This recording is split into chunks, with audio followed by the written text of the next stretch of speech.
Hello, everyone who is joining us live and those that might be watching this later on. It's really wonderful to see a really diverse cohort of people that are now logging in to join us this afternoon from lots of different states around Australia. So we'll get started. So today you're joining us for our first webinar series for our Cultivating Futures, engaging secondary school students in the world of agricultural careers. So this particular webinar is going to focus on some of the resources that have been developed for both teachers and career advisors. And we'll go through a bit of a background, sort of setting the scene to begin with before we get into that aspect. So for those that haven't met us before, hello, my name's Jamie Manning. I'm a lecturer in agriculture and part of our Agri-tech education and extension team. And we're a group of researchers and practitioners that do a range of different projects all around Australia, ultimately looking at careers in agriculture. I'm also joined by Dr. Nikki Kelly as well, who's not only a researcher, but also a qualified teacher as well. So we've got a very diverse team that work with us on our projects, giving lots of different perspectives, and especially for projects like this that involve resources, making sure that they are suitable to implement, hopefully easily into your classroom. So you'll meet Nikki after this first part where she'll go through the resources that have been developed and take you through all of those aspects shortly. So to sort of set the scene today, when we think about, we're talking obviously around agricultural careers and what is the challenge, and it's probably not new to lots of you, but there's existing career development resources that are out there, and a lot of these don't really explore student careers. So today we're not necessarily talking about specific careers, and whilst we will show you lots of examples in agriculture, our ultimate goal when we talk about careers in agriculture is to get students to think about how their skills and interests can be used and can be translated into some of these roles to start that conversation. I don't have to tell any of you, but I know that you're, whether you're a teacher or a career advisor, we're all very pushed for time. You've got a packed curriculum. And so the resources that we will focus on today are very short, standalone resources that can be implemented into a number of different curriculums. When we think about agriculture, agriculture is sort of what we call this less visible industry. And we think about from a consumer perspective and the general public, there's very little understanding around what a career in agriculture looks like. For a lot of our sectors, there's very limited opportunity to sort of get an experience behind the scenes and see what day-to-day activities look like. And so for a lot of these roles, when we think about these jobs, there's a very misconception around what a job in agriculture looks like. So what we need to do, and what's a big part of our research and our projects that we're involved with, is getting students, or finding a way that students can connect with some of these roles. And so we're really focused on this project around their interests, their strengths, their values. So it really doesn't matter what your strength or interest is. What you'll soon see as we touch on all of these different roles in agriculture is that there really is an opportunity for everyone. So these are some quotes from phase one of the project that we did when we asked some teachers and career advisors sort of what they think the challenge is. And so a lot of the conversations that came up in our focus groups were more around where students are located. So if you've got a school that's more metropolitan based, that visible aspect of agriculture is not necessarily front of mind. So that first quote is that they've got lots of students that are mainly living in apartments and they've never had a student that says, oh, I want to become a farmer or work in agriculture.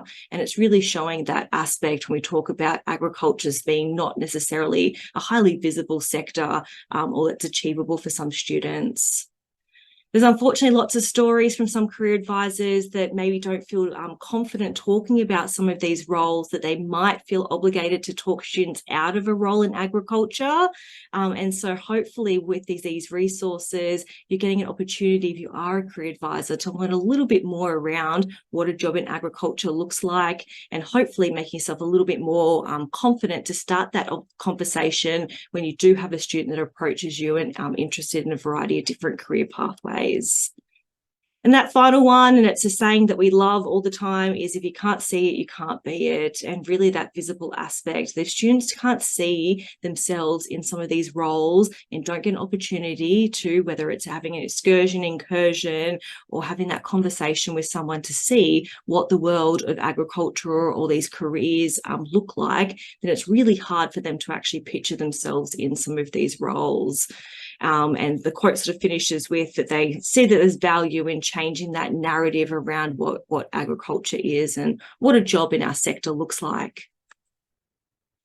So for some of you who might not be familiar with what agriculture is, a lot of people that front of mind roles that come to mind, those on-farm roles, but agriculture is a very diverse sector. Everything from cropping, we think about our grain sector, our horticulture, fruits and vegetables, to livestock, and whether we're talking about milk or meat, or our poultry sector and eggs.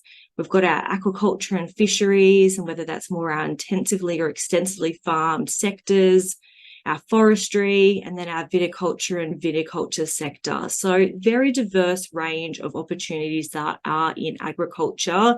And this is a very, very short snapshot of what some of those roles look like. So everything from those on-farm roles, so farmer, shearer, farmhand, calf rearer. There's a lot more roles that we're going to touch on that are more technology based. And as agriculture goes through a period of digital transformation, there's a variety of new skills that we need our students to have. And these really come around those digital skills using technology. Sustainability is a really big aspect in agriculture as we start to work out how we're going to feed a growing population. And so those roles, whether it's around soil management or water management. We're obviously producing food, and the safety aspect is really important around control and regulations. We've also got those roles along the entire supply chain as well. And so there's roles, everything from agribusiness, finance, transportation, storage, marketing, and using some of those artistic roles and skills that we've got as well, and logistics, followed by policy, and then also research and innovation. And so hopefully what you can see when we think about agriculture, we're trying to sort of start breaking some of these misconceptions around agriculture being only on-farm roles and thinking about agriculture as a whole of the supply chain opportunities. These are some quotes when we think about from an industry perspective around some of these perceptions of the agricultural industry and sort of what they see as some of these barriers for whether it's students entering into our workforce. So that first one is that they think there's a perception out there that agriculture is, unless you come from a farm or have an agricultural background, it's a bit vague. There's a lot of people that don't understand there's a whole range of highly skilled, highly technical and very well paid positions in the ag sector, as well as lots of unskilled and labour intensive jobs as well. And that nicely sort of summarises all those opportunities that are available, that yes, there are roles that are entry level unskilled labour positions. There's also roles that go the whole way up that are very highly skilled, highly technical. That second one is that we need to start pivoting and breaking that perception of who we are as an agricultural sector. We can't just rely on our in-kind of our regional communities as much as we used to. So we can't rely on our workforce necessarily coming from our local regional community. We need to start thinking about other ways that we can start attracting students and our current and next generation workforce to some of these regional hubs as well. So looking into the future and why we're so passionate about why we need to think about agriculture as a viable career opportunity for our students is that we need to increase our productivity in ag by 70% in 2050. We all know the world is growing. As the world population grows, we need to find new and sustainable ways to produce food. And one way to do that is by using science and technology skills. But what we're really going to need is using that current and next generation workforce to consider this sector as a viable opportunity for them. We really need different ways of thinking and those new approaches, and our current and also next generation workforce are the perfect cohort to really challenge how we currently produce things in agriculture, how we challenge and use different skills, science, technology, and start addressing some of these problems that we have to feed the world. There's lots of opportunities out there. So for every tertiary graduate that's graduating from an agriculture degree, there's currently 6 jobs available for them. So there's plenty of opportunities, whether it's entry into the workforce straight from school, or they think about some of those alternative career pathways, and whether it's vocational education or tertiary education, and then get into the workforce that way. So this Agri-Futures-funded project had 2 phases. Phase 1 was completed a couple of months ago that was focused just on New South Wales secondary school and career advisors, secondary school teachers, and career advisors. And that first phase really set the scene for us, trying to identify those current perceptions and knowledge, and also those opportunities to start thinking about how we think about careers in ag. So a quick snapshot of some of those results. From phase 1, nearly 88% of respondents did have a positive perception of agriculture overall, which was really positive. 84% of them reported they agreed that there's lots of opportunities out there, and that they would encourage their students to consider careers in agriculture. So it really showcased that the cohort of teachers and career advisors in New South Wales that participated in phase 1 in those focus groups and surveys did have a good perception of agriculture and were aware of those opportunities available to them. And why we're focused on these perceptions of agricultural roles is because we know that the perception that you, whether you're a teacher or you're a parent or you're a career advisor that's joining us today, your perception really has an impact on how that conversation happens. And so those perceptions of agriculture really at the moment sees agriculture as relying on a physical demanding skills, whether it's being based in a rural community where actually 50% of roles in agriculture are also based in a city or a metropolitan area. And so that perception of agriculture, or these misconceptions that also are out there, are moderately and strongly related to a reduced understanding of plentiful job opportunities out there, an increased perception that studying agriculture would limit tertiary study options, and reduce the likelihood of educators to consider students to consider a career in agriculture. So what phase 1 showcased to us was that perceptions of agriculture is really important in shaping that conversation and making sure there is a really true and accurate representation of what a career in agriculture looks like. Some of the challenges that were identified, and these are not necessarily new challenges, they're ones that come up all the time when we have this conversation, but some of those challenges when we're integrating career education in the classroom is obviously time. We know time is a really important part and a really limiting aspect. Balancing industry involvement, so the need of whether you've got the skills to be able to connect with industry, whether it's incursions or finding appropriate excursion opportunities.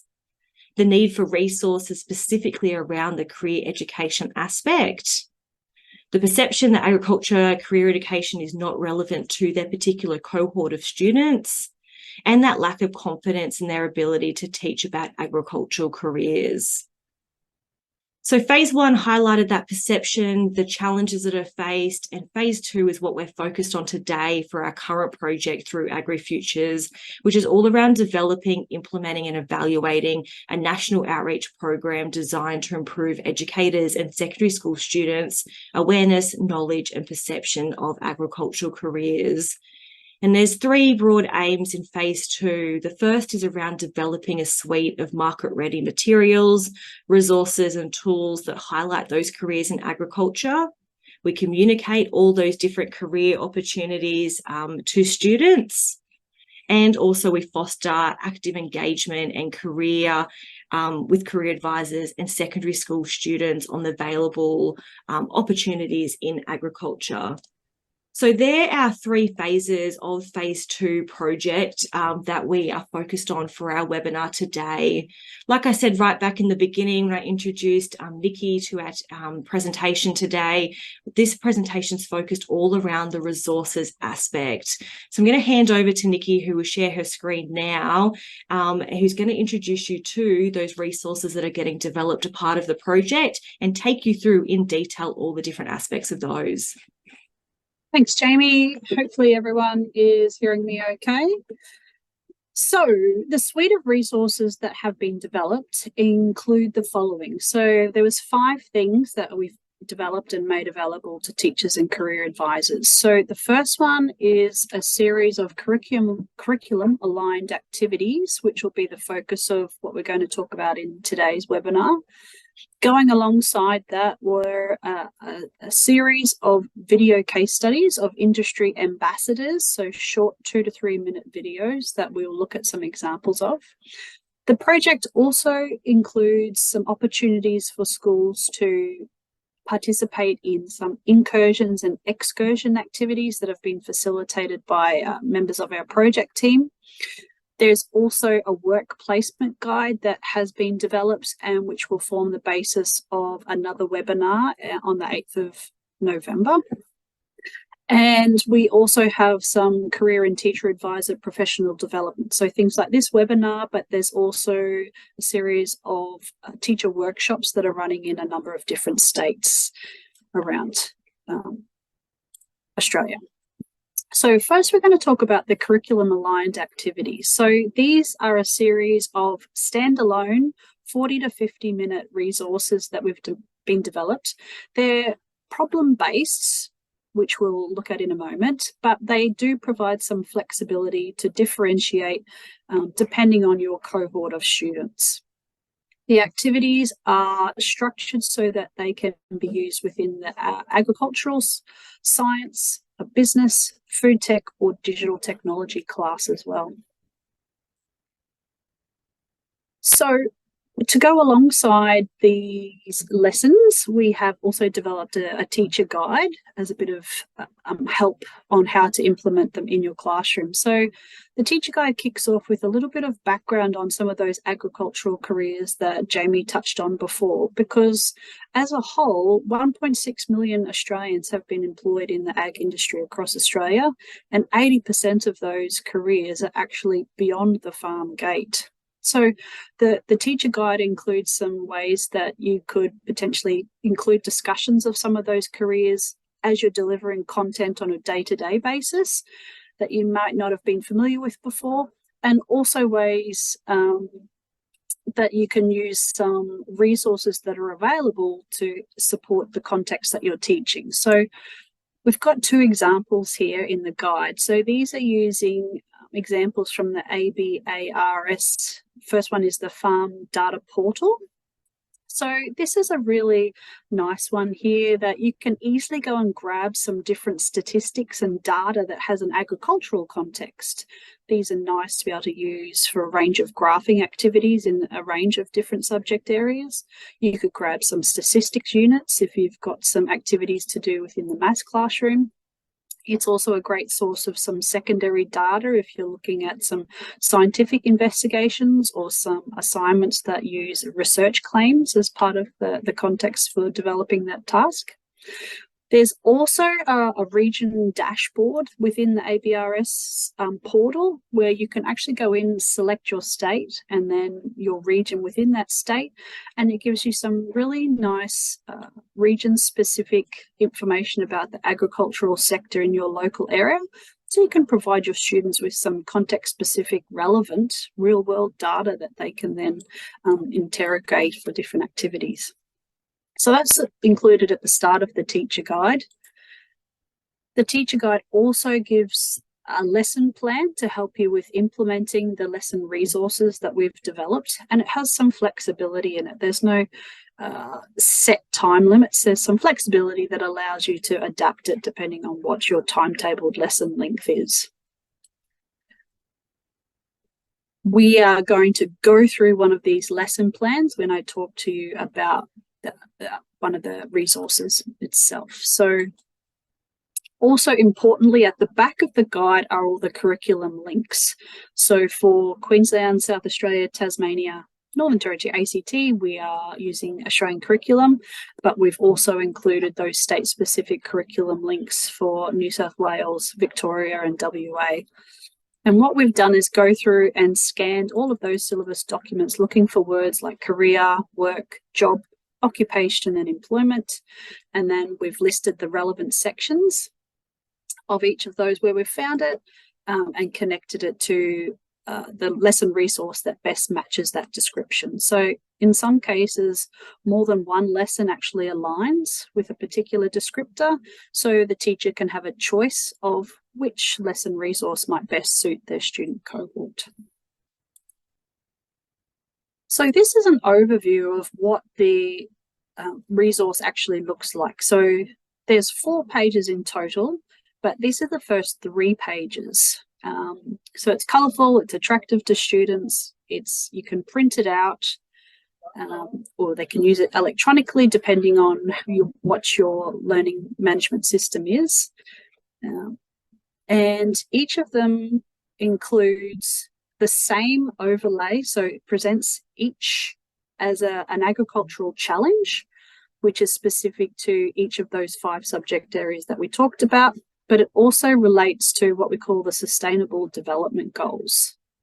So we're going to go through each aspect of this lesson resource. And first, I'm just going to start by touching on those Sustainable Development Goals. So these are also known as the global goals. And they're a set of 17 interconnected and ambitious goals that were established by the United Nations in 2015. And they were designed to address a wide range of global challenges, including poverty, inequality, environmental degradation, and climate change. And the SDGs aim to promote prosperity while protecting the planet and ensuring that no one is actually left behind. So the agricultural industry has a really significant role to play in achieving these SDGs due to its impact on food security, poverty reduction, environmental sustainability, and the rural livelihoods. And we've touched on 2 key SDGs to use as part of this activity. And the first is Zero Hunger, or the SDG 2, because agriculture is the primary source of food production. And the goal of SDG is to end hunger, achieve food security, improve nutrition, and promote sustainable agriculture. So we know that sustainable and efficient agricultural practices can increase those food productions to meet some of that increase of 70% of production by 2050, improve access to nutritious foods, and enhance the livelihoods of those small-scale farmers as well. The second SDG that we have included within the activity is number 15, for life on land, because sustainable agriculture is actually closely linked to the preservation and restoration of our ecosystems. And agriculture expansion can lead to deforestation and habitat loss, but those responsible land management practices can actually help protect that biodiversity and promote sustainable land use. So that's how we've framed the lesson resources. But if we look to the agricultural problem, we've created a problem that's specific to each of the 5 subject areas. So if we have a look at the agricultural problem, and I'll put this up here, I'll give you a moment to read over this one, but we're talking about 2 forward-thinking beef producers. And what they want to do is to adopt some innovative farming practice to produce more sustainable and ethical red meat. And their aim is to improve their farm's environmental sustainability and resilience to the climatic changes, while also working towards carbon neutrality. However, they need to decide how they can improve the farm's soil biodiversity, pasture quality, livestock production. And the question that we leave the students with is, who can help them with this? So in each case, we present the problem and we leave them with a thought of, what are some of those careers that they need to go and consult for information that can help them with that specific problem? The business problem challenge that's provided is the situation with a horticultural company that's shipping their produce around the world. And we talk about the head of the company, Alex, wanting to be able to trace the location and the temperature of those food shipments in order to help improve food safety, reduce transport inefficiencies, and guarantee that the provenance of Australian products, that it's actually coming out of Australia, because we know that people have a lot of trust in our products.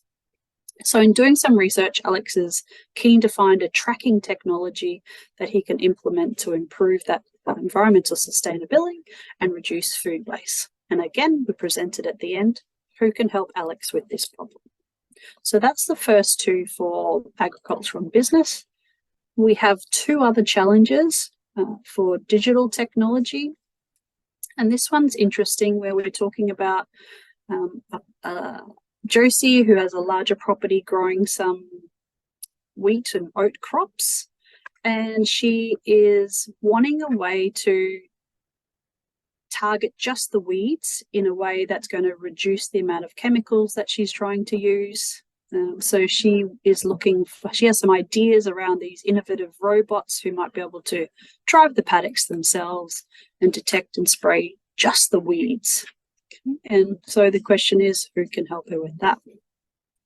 If we switch over to science, we can target some of those specific curriculum in the science around the DNA and genetics when we're talking about cotton growers. So normally we present the challenge as that dyeing cotton is a process that is a heavy user of chemicals, which can be detrimental to the environment. So, and each dyeing method has varying degrees of success in terms of maintaining that color through repetitive cycles of washing. So we've got a cotton producer that comes up with the idea of thinking, well, maybe I could introduce genes from other organisms to create colored cotton so that they don't need to go and look at that process of chemically dyeing it. So again, who can help Taylor with this problem?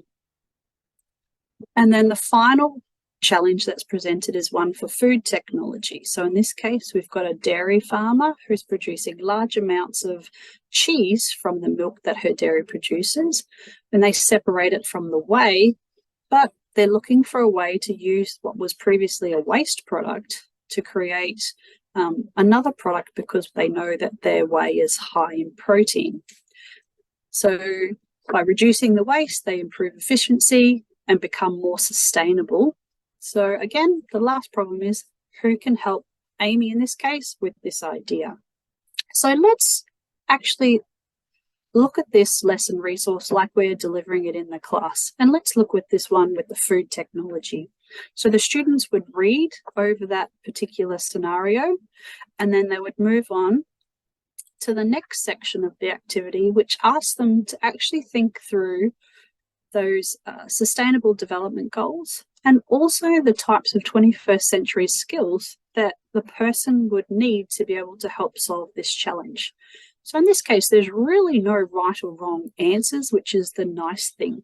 But what it should do is to create some discussion amongst the class about which of the skills would be the most important. And they'll differ depending on what sort of students that you have. That's through the 21st century skills. On the second page of the worksheet, we present them with a series of different careers that they could select from to address the particular agricultural challenge. Now, the idea here is really to start exposing the students to some careers that they may or may not have heard from before, and also ones that they may never have connected to the agricultural industry. And we want teachers to encourage them to read through those activities and see, with the definition that's given for each career, which one of those might be able to assist in addressing that challenge. So in this case, it was the challenge with using the high protein whey to produce a new product. So they might say, well, maybe I'd look at a food technologist. I'd still need a farmer to be able to run the farm, but perhaps we could consult an agronomist to be able to change how much milk is produced because of what the cattle are feeding. We'd need a dairy manager to manage the collection of that milk. They might even say that there's some quality assurance that needs to happen, or perhaps they need to go to a banker to see if they can actually get some money to maybe need different machinery or aspects in the factory to produce the product. So again, no right or wrong answers. It's about that discussion and for students to feel comfortable talking and seeing about new ideas that they haven't seen before. So this leads to the next section, which is about the students actually reflecting on some of the concepts that they have been talking about. And there's 3 questions in this section. And the first one's asking the students to think about which of the 21st century skills from the first page do they think that they have at the present time? So they could turn back and think through, depending on what their interests and their strengths are, which one of those would best suit. And the next question is asking them to think back to a time when they might have had a new idea.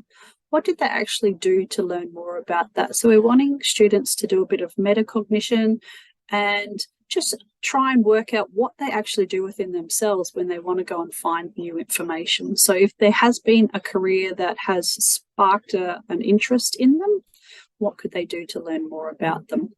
And then the last question for this section is asking them about the specific agricultural challenge and making them think about a question that they could pose to the person in the scenario about their job. So you can see that there's flexibility in the amount of time that you could give, depending on the length of your lesson or the availability of class time that you have.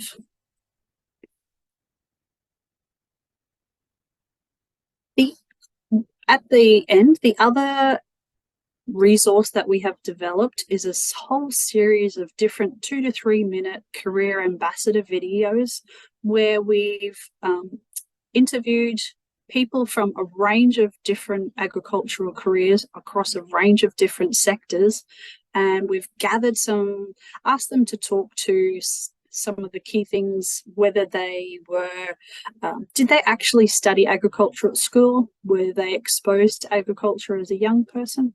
Where did they actually grow up? Were they in a city or were they in a town? What were some of the first things that they did after or what did they have to actually do to train for that current career? What things do they actually enjoy about their role? And is there anything that they actually find challenging? So we've done that there as a QR code. So if you have students and they are allowed their phone, or they can take that worksheet home, they can actually scan some of those QR codes for any career that they feel is interesting to them. So we've put all of them onto one worksheet. We didn't want to narrow it down to one specific one, but let's have a little look at an example of some of the videos that we have actually developed. So the first one is an animal scientist. So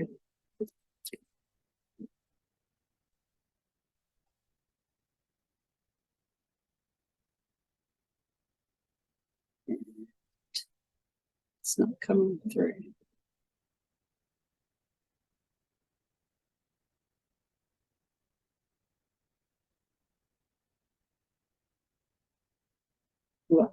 So I'll just talk through the example, but here we've got one researcher who studies animal science. It's not an interview as such, we just have the one person talking about some of those aspects that I touched on before. And these are all hosted on YouTube under our YouTube channel, which is Agri-tech Education 110. So they will talk about that. Videos coming through. If I show you another one, so this is a different one where this particular person, Dominic, works as a lecturer, and he talks a little bit about his role. So we've tried to really make them nice, short, 2 to 3 minutes. We know it's hard to hang on to the attention of some young people now in the generation of social media. So we've made them as engaging as possible.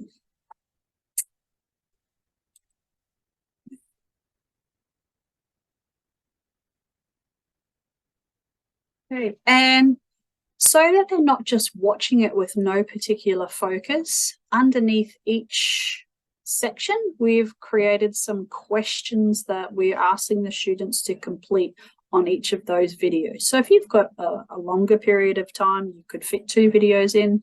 You might be able to only fit in 1 video depending on your timing. But for students to listen to the video and really try to work out what the people are telling them about their role. So key things that we thought were important was them to understand, did those people end up working in agriculture? Did they have to study agriculture at school? In most cases, not all of them have. The other one was, where was their job located? So for a lot of students that have that idea that all the roles in agriculture are located in regional or rural areas. So it's interesting for them to see that there are opportunities in metropolitan areas. And then to also understand, what sort of training do people actually have to do to get into these roles? And then for them to make some connection between the role and themselves, and to see if anything in that role that person was telling them about sparked some interest in the student themselves. Also knowing if the job is an inside or an outside job is also something that students seem to want to know. And also for them to hear, what are the actual parts that person does enjoy about their role? And was there anything about it that they might also enjoy? Okay, so that's an overview of the lessons themselves there. There's a number of ways that you could incorporate that particular resource into your class. So first up, you might be able to use it as a pastoral care activity. So if you have a series of careers lessons that are linked at certain year levels, this might be an activity that could form one of those lessons. It might be that it sits nicely with one of your curriculum dot points that you're covering, and you've got a lesson there that would suit. Or you might actually have lessons that are specific to careers, and it could form the basis of one of those. So those 5 lessons will all be available to everyone who has registered for this webinar, for you to be able to trial and see what your students think. We would also, because they are still in a review process, we would also, really appreciate any feedback that you wanted to provide us as well on the resources that have been developed so far, because you guys are using them with the students and can see what's working, what's not, maybe suggest any changes. Now, the last resource that has been developed is the work placement guide. So this is something that we have put together to support career advisors, teachers, and also industry in order to support more agricultural placements. So not always just work experience, but often students who are completing some vet qualifications like Cert 2 in primary industries or rural operations do need to do a placement as part of completing that qualification. So this is a guide because we heard during the phase 1 research that a lot of people struggle to find appropriate placements for their students. So the work placement guide that we have developed has 3 versions. So there is a version for industry that's there to help build employer confidence in knowledge to be able to support those young people to come into their workplace. There's also a version for schools and to help them demystify what agricultural workplaces are and provide them with some plans to help them organise those placements. There's also one there for students to be able to give them some practical information on things like what to bring, what to expect, and really how to make the most of their work placement experience as well. So the resource, in each resource, it's mapped to 4 different stages. So that stage 1 is like what to do beforehand, or how do you engage with the schools or the workplaces. Stage 2 is about establishing that agreement. Stage 3 is actually the planning and then the student actually going to the placement. And stage 4 is a follow-up at the end to be able to review how the placement went and what could be improved the next time, and how everyone got something out of that. So we're going to talk more about that particular resource, a different webinar. So that will be on Wednesday, the 8th of November. So please, if you want to go and hear more about that particular guide, then go and register for that and listen to some more. So But at the moment, we are interested to know if you guys have any questions about anything that we've done. But if you do have time, Jamie's coming back on. I might just also share a different way with those videos, just to give you a bit of a snapshot, everyone, of a couple of them. As Nikki said, they're all on YouTube, and all of this is going to be sent to everyone early tomorrow morning anyway. So the first one that Nikki spoke about was about Anita. So let's see if hopefully this one wants to play now.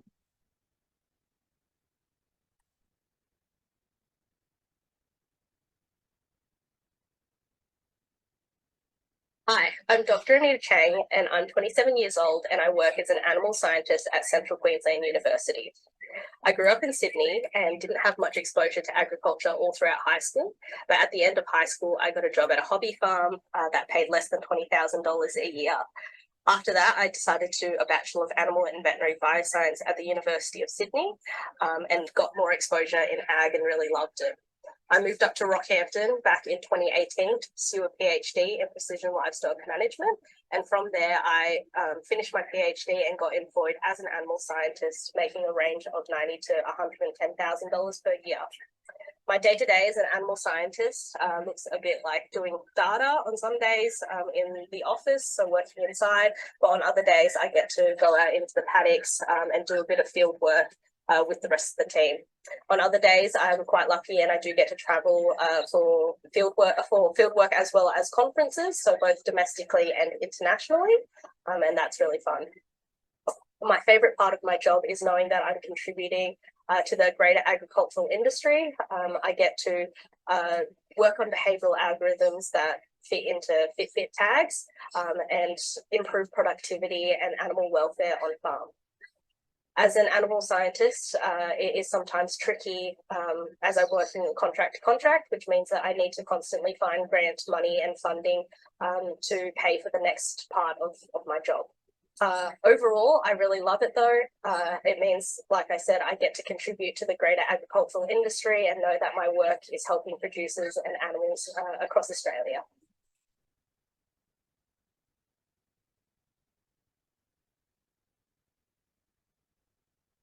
And I'll just share one more. As Nikki said, we've done a whole suite of video resources, tried to keep them all under that 3-minute time bracket.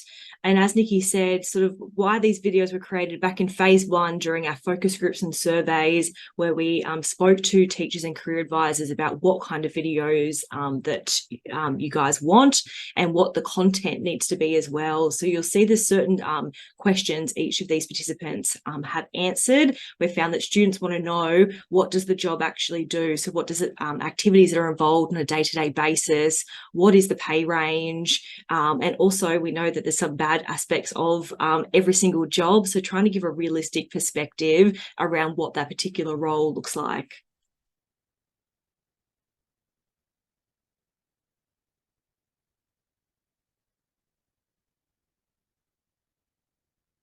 G'day, I'm Callan Daly, and I'm a 25-year-old business development lead at MEQ. I grew up 100 kilometres northwest of Longreach on cattle stations in Queensland.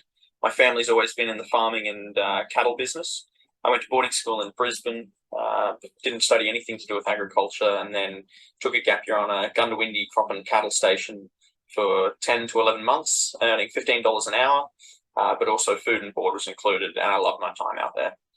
So I actually then went to the University of Queensland and studied engineering and biotechnology as a dual degree, but lost my passion quite quickly, and after 18 months, I went home for 6 months on the properties and helping the parents get some cattle work done. And then I ended up working and finding an opportunity from a conference at an ag technology startup as the first full-time employee down in Adelaide for MEQ. So that was 5 years ago. I got paid $50,000 inclusive of super, and that salary actually went lower through COVID. So very small number, but then also high opportunity as a small startup company. So these days I run our business development company-wide and ensure that between Australia and New Zealand that we can sell product and get our product out into market. My salary now ranges between anywhere $80,000 to $120,000, with actually an inclusive bonus if numbers are met as well on sales. And my day-to-day will range vastly between managing projects internally within the company, making sure our technology is being developed properly, but then also reaching out, traveling internationally and domestically, maybe 2 to 3 days a week. Often I might be on 4 flights, 5 flights a week, sometimes less, sometimes more. And be driving the business to grow and to sell product and to get out there. So that is also a challenge because it requires a lot of growth and understanding, and you have to talk to people that are much older than you in the industry. But it's also something that I'm very passionate about. I'm passionate about the improving the visual and verbal perception of agriculture, driving young people forward into the industry, and I want to prove that I can drive myself as well. So I love the job that I do. It's very versatile. We work with AI and machine learning to develop technology for the red meat eating quality sector. So cameras, probes, live devices for animals, and it's something that I'm very passionate about, that we get to change on a real world example. We get to change the world and how we feed people and how we measure the food that we eat day to day. So I love my job. It's vastly different from working back on the farm, but I love everything to do with agriculture. So I don't really care where I fit within the industry.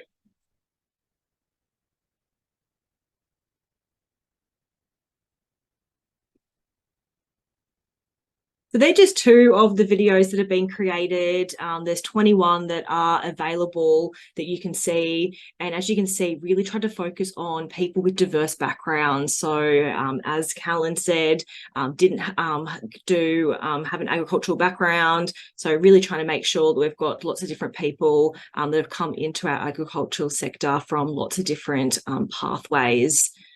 So all of the things that we've spoken about today, so everything from that teacher guide, those 5 curriculum aligned resources, and the 21 accompany videos are all going to be emailed out to everyone, whether you're attended live today or you're watching this later on. It'll be hitting your inbox shortly. Getting feedback on all of this is really important. We're still in the review phase of this particular project, and so now really is the opportunity for you guys to send through what works, what doesn't work, what else is needed, and so those updates can be made before the project ends, and then they're rolled out and available for everyone. For anyone that's online, it's really nice to see a variety of different people joining from all over Australia today. If you did have any questions that come to mind, you're welcome to put them in the chat. Otherwise, you've got our team's email address, and all those details are going to come through to you shortly. And you can ask us then, and we'll send everything through. It was lovely for those that attended live, and we hope to see some others that are watching this later on, and we'll talk to you all shortly. Thank you for coming today. Bye.